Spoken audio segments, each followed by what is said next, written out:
பழம்பெரும் இயக்குனர் கே. விஜயனின் மகன் சுந்தர் சின்னத்திரையின் முன்னணி இயக்குனராக இருக்கிறார்.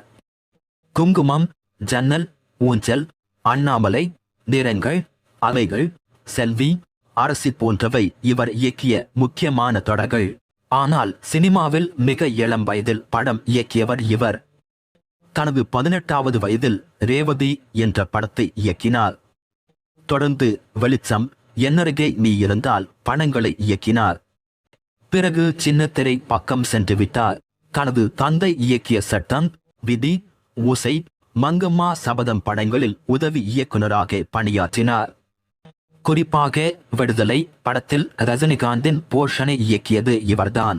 இவரது திறமையையும் உழைப்பையும் பார்த்து தயாரிப்பாளர் பாலாஜி, எனது அடுத்த படத்தை நீதான் இயக்க வேண்டும் என்றார்.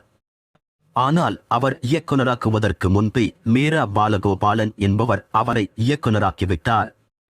அந்த படம்தான் ரேவதி. ரேவதி படத்தில் ரேவதி, சுரேஷ், ஆனந்த் பாபு, ஜெய்சங்கர், சரத் பாபு, சுஜாதா உள்ளிட்ட பலர் நடித்தனர். சங்கர் கணேஷ் இசை அமைத்தனர்.